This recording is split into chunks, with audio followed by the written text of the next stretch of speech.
Voulez-vous savoir comment nous aidons à garder notre eau propre?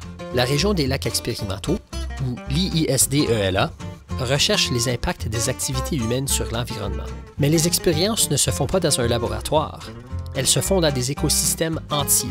L'IISD-ELA est une collection de 58 lacs du nord-ouest de l'Ontario dédiés à la recherche scientifique. Ce laboratoire à l'échelle d'un lac est unique au monde. Parce que toute vie dépend de l'eau, nous étudions les impacts des contaminants aquatiques. Les preuves tirées de ces expériences écosystémiques aident au gouvernement à prendre de meilleures décisions et à protéger notre eau et notre planète. Voici quelques sujets que nous recherchons. L'estrogène synthétique. L'estrogène est une hormone naturelle responsable de la régulation du système reproducteur féminin. Les composés perturbateurs endocriniens, ou les PE, peuvent interférer avec les hormones comme l'estrogène. La pilule contraceptive, par exemple, prévient l'ovulation en introduisant des estrogènes synthétiques dans le corps, en incitant le corps à penser qu'il est déjà ovulé.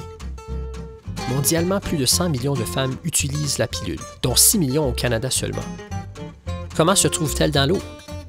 On appelle l'estrogène synthétique utilisé dans la pilule l'éthénylestradiol, ou l'EE2. On le trouve dans l'urine de ceux qui prennent la pilule, qui se fait ensuite excréter dans les toilettes. L'EE2 n'est pas éliminé par les stations d'épuration des eaux usées, et bien qu'il se désintègre naturellement en quelques semaines, les concentrations demeurent élevées en raison des rejets constants dans les rivières et les lacs. Le E2 est présent dans les eaux usées municipales et affecte la vie aquatique. Pourquoi est-ce un problème? Lorsque les humains polluent l'écosystème avec des PE, il peut y avoir des conséquences négatives sur la santé des systèmes reproducteurs des humains et des animaux. Comment savons-nous? Les chercheurs ont ajouté 126,2 g de E2 à un lac pendant 3 ans. Cette quantité de E2 était semblable à ceux qui seraient mesurés en aval des stations d'épuration dans une ville d'environ 240 000 habitants. Les chercheurs ont ensuite surveillé la réaction des animaux aquatiques et des populations végétales. Ce que nous avons trouvé. L'estrogène synthétique affecte tous les poissons, mais surtout les ménés tête de boule qui vivent dans les eaux peu profondes où les concentrations de E2 sont les plus élevées.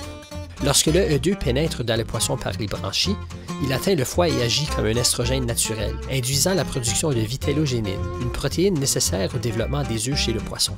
Puisque les mâles n'ont pas d'ovaires, ils ne peuvent pas absorber la vitellogénine qui s'accumule dans le sang. Certains mâles exposés à l'EE2 avaient 24 000 fois plus de vitellogénine dans leur circulation sanguine que la norme. Les reins tentent d'éliminer cet excès de protéines, qui peut parfois causer la mort. L'exposition à l'EE2 peut également entraîner le développement de poissons intersexués, c'est-à-dire des mâles féminisés dont le développement des spermatozoïdes a été retardé. Ces problèmes empêchent la plupart des mâles de se reproduire. Comment cela affecte-t-il les écosystèmes? Avec moins de ménés tête de boule, les populations proies d'invertébrés ont augmenté, tels que le Chaoborus, le zooplancton, les rotifères et les macro-invertébrés. Et comme les têtes de boule constituent une importante source de nourriture pour les grands poissons prédateurs, cela a entraîné une baisse de 25 % de la population de truites. Existe-t-il des lois pour réglementer le E2? Les lois relatives à le E2 varient selon le pays. L'Union européenne liste le E2 parmi 15 autres substances dans une directive visant à protéger la qualité de l'eau. Aux États-Unis, le E2 est réglementé pour l'eau destinée à la consommation humaine, mais ne figure pas sur la liste des normes de contrôle pour les lacs et les rivières. Il n'y a aucune réglementation canadienne sur les eaux usées pour le E2. La recherche à la région des lacs expérimentaux de l'IISD nous aide à comprendre les effets des humains sur l'environnement, ce qui nous permet de prendre de meilleures décisions, gardant notre eau et nos écosystèmes propres et sains. Pour en savoir plus, visitez iisd.org/ELA.